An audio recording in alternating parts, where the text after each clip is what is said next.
On a donc plusieurs entreprises comme ça qui font dans le tourisme, mais en fait ne sont pas des concurrents. Ils ne sont pas des concurrents parce que la réussite de l'un n'influe pas sur l'échec des autres. Parce qu'elle peut faire son entreprise, elle gagne, elle a un très bon chiffre d'affaires, elle continue de croître, mais ça n'empêche pas que celui-ci aussi réussisse. Ça n'empêche pas que celui-ci réussisse lui aussi. Ça n'empêche pas que celui-ci réussisse, ainsi de suite. Donc vous n'êtes pas des concurrents. Vous êtes juste des personnes qui font la même activité. Mais vous n'êtes pas concurrents. Parce que le niveau concurrence se survient lorsque elle aura déjà tellement grandi, qu'elle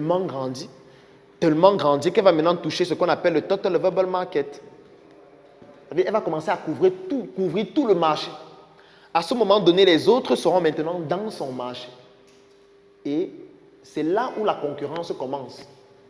Parce que la réussite de l'un va commencer à avoir un impact sur l'échec des autres ou sur la disparition des autres. Donc c'est ça la différence qu'il y a entre un concurrent et quelqu'un qui fait juste la même activité que vous.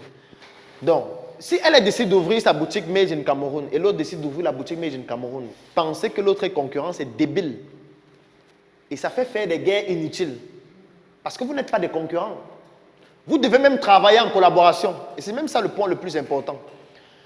Parce que je prends un exemple. Moi, je vends les téléphones. Toi aussi, tu vends les téléphones. Moi, je ne te considère pas comme un concurrent. C'est qui est la bonne démarche à avoir. Quelqu'un vient, elle par exemple, vient me voir. Elle me dit qu'elle va acheter l'iPhone X. Moi, je n'ai pas l'iPhone X. Mais moi, je ne lui dis pas que je n'ai pas. Et il faut retenir ça. Un entrepreneur ne dit jamais après. Soit c'est en rupture de stock. On va vous recontacter d'ici demain pour vous donner l'état. Soit donnez-moi une minute et puis vous allez vous renseigner. On connaît. C'est comme ça. Moi, alors, je lui dis, ok, donnez-moi une minute. On avait encore quelques en stock là. Je vais me rassurer si c'est déjà écoulé ou pas. Et moi, je viens derrière, je l'appelle. Je lui dis, gars, est-ce que tu as encore les iPhone X chez toi là? Il me dit, oui, j'ai encore un exemplaire. Tu fais ça à combien? 450 000. Ok, d'accord, je viens. Je dis au client, oui, on a encore un dernier exemplaire. C'est vrai qu'il y a un client qui hésite depuis, mais en principe, d'ici ce soir, il devrait venir chercher. Mais si vous décidez vite, on pourra vous donner. Il dit, c'est combien? Je dis, c'est 550 000. On essaie de discuter, on discute, on s'entend peut-être à 500 000. Et puis dès qu'il paye, moi je prends son téléphone et je vends. Ce qui fait que nous sommes tous gagnants. Parce que moi je viens de vendre son téléphone alors que je ne l'avais pas et j'ai gagné 50 000. Lui vient de faire une vente où forcément il a aussi un bénéfice, donc il vient aussi de gagner. Le client lui aussi est satisfait parce qu'il vient d'avoir une résolution de son problème chez moi. Et toute la chaîne gagne. Si j'avais pris en considération le fait qu'il est mon concurrent, qu'est-ce que j'aurais fait? J'aurais dit au client que je n'ai pas. Et le client serait parti. Et ce qui est débile.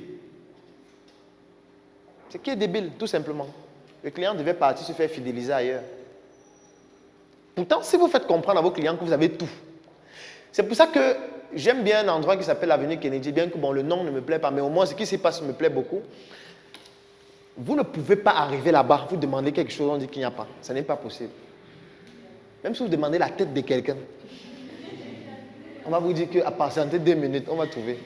Ils ont tout.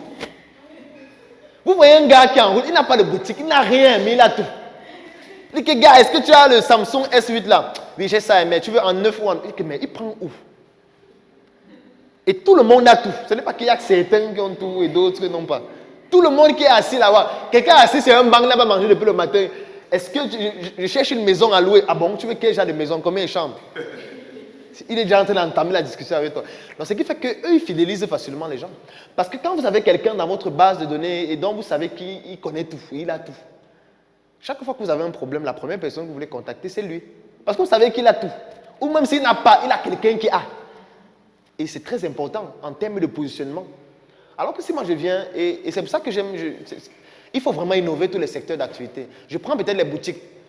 Vous arrivez dans une boutique, vous demandez, est-ce que vous avez la mayonnaise? Il dit que non, je n'ai pas. Vous sortez, vous partez, vous achetez ailleurs. Vous venez une deuxième fois. Est-ce que tu vends le saucisson? Non, je n'ai pas. Vous sortez, vous partez, vous achetez ailleurs. Vous venez une troisième fois. Est-ce que tu as le chocolat? Non, je n'ai pas. C'est fini. Moi, je ne reviens plus jamais là-bas. Parce que ça me perd le temps. Donc, je m'en vais directement de celui qui a tout. Alors que lui, qu'est-ce qu'il devrait faire? Puisqu'il ne comprend pas la relation client, il ne comprend pas l'expérience client, ce qu'il devrait faire, c'est que chaque mois, chaque jour que quelqu'un vient à la boutique, il demande quelque chose, il faut noter. Vous notez, vous prenez ses coordonnées. Et le jour où c'est disponible, on va le voir tout à l'heure avec des SMS automatiques. Et là, c'est de l'intelligence artificielle. Tac, le SMS pour dire que désormais, on a déjà les mayonnaises. Désormais, on a déjà ceci. Ça fait comprendre au client qu'on écoute ses propositions, on écoute sa demande et puis on s'actualise pour qu'il ne vienne plus demander et on dise que je n'ai pas. Parce que c'est énervant en fait. Un autre exemple toujours, c'est le fait que vous arrivez chez quelqu'un qui fait peut-être des transferts de monnaie électronique ou alors quelqu'un qui fait des transferts de crédit constamment et tous les jours, je viens peut-être lundi, je dis fais-moi le transfert de 10 000. Il me fait le transfert, je veux le numéro, je donne le numéro. Mardi, je viens, fais-moi le transfert de 5 000. Il me dit le numéro, je donne le numéro. Mercredi, je veux le transfert de 3 000. Il me dit encore numéro, je n'arrête, je ne viens plus jamais là-bas. C'est fini. Parce que je ne peux pas venir chez toi autant de fois demander la même prestation et tu me demandes toujours mon numéro et mon nom. La stratégie de l'expérience et de relation client, c'est le fait que quand je viens et je dis, je veux le transfert de 5 000, tu dis, ah d'accord. Et tu fais le transfert sans me demander mon numéro. Et que la troisième fois, tu ne m'appelles pas mon nom. Tu me dis, oh, comment, cette fois, je fais pour combien? Et que la suite, ce serait maintenant que je n'ai même plus besoin de venir. Je te fais peut-être un SMS. Ou alors, je te bip et tu m'appelles pour dire que je fais pour combien. C'est ça l'expérience et la relation client. Si tous les jours, je viens, tu me demandes mon nom, mon numéro, ça veut dire que tu ne comprends rien. Ça veut dire que tu n'intègres pas les nouvelles données que je te donne tous les jours là pour optimiser ton service et ton produit et créer une relation avec moi. Tu me considères toujours comme un nouveau client.